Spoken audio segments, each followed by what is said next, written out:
You're watching BBN Tonight on your official UK sports station, LEX 18. Welcome back to BBN Tonight. Picks, and we were yelling that at our tailgate last week as well. Picks were aplenty when the UK defense took the field last Saturday night. So can the Cats come close to matching that effort against the Vols tomorrow? I talked with the man in charge of the Safeties, Frank Buffano. Well, first of all, Coach, it's Tennessee week, and there's nothing better / nothing worse than that. Yeah, well, you know, it's always an exciting week when you got Tennessee. It's a state rivalry, and, you know, we're excited about it, and, you know, we're going to be ready to play. Defensively, you're coming off a historic game. One of the best defensive performances we've ever seen from a Kentucky football team.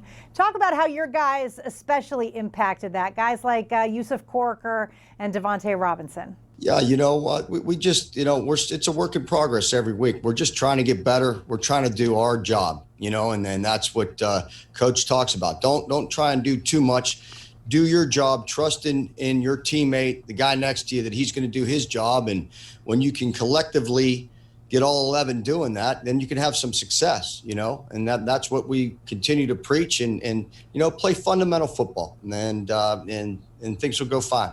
How glad are you to have Devontae back this year? Oh, I'm glad to have Devontae. I'm glad to have all the guys. I mean, you know, it's an SEC schedule. It's like an NFL schedule. You know, there's no breathers. Every week, all guys on deck. I mean, all hands, everybody. You've got to be ready to play. And it's great to have him back in the room. You know, Yusuf Corker, Ty Agin, Quandre Mosley. You know, some of the young guys are coming up. Vito Tisdale, Joel Williams, Jalen Geiger.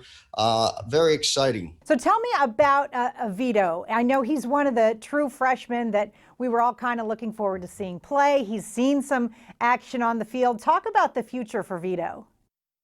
I think the future's bright for Vito, and like I said, all those young freshmen that came in this year. You know, he's just a very energetic young man. I mean, he's out there playing football. He loves the game, enjoys it. You know, obviously there's a little bit of a learning curve, and we're working through that right now. You know, just the defensive terminology, the philosophy behind what we do and why we do it, you know, and just continuing to educate him, coach him along with all the other ones to get caught up. You know, there is a learning curve from high school to college, and I think he's kind of seeing that. And like I said, we're continuing to coach him up and teach him in the meeting rooms and out on the field.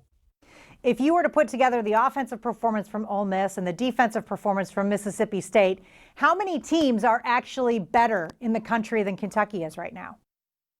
Not many. Not many at all, in my opinion. I mean, that's a pretty good thing, right? And if we can get both of those working together. Yeah, and that's the goal every week. I mean, you know, offense, defense, and special teams. I mean, if you can get all those three areas come together and everybody just, once again, do their job, whether it's all 11 on offense, all 11 on defense, all 11 in the kicking game and return game, then it will be pretty hard to stop. I know you guys can only control what you can control, but we've had at least one game that's been postponed for this weekend. Now, Nick Saban has turned up positive for the coronavirus. Do you have any trepidation about what's going to happen the rest of the season? No, I don't. You know, it's kind of eye-opening.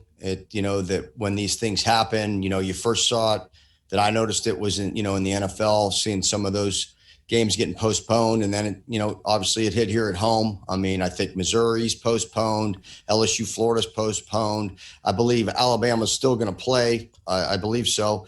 But you know, we try and control what we control, and that's educating our guys, our own selves. You know, you got to wear your mask, stay social distance. You know, and then hope these testing protocols that we're doing 3 times a week are effective and accurate.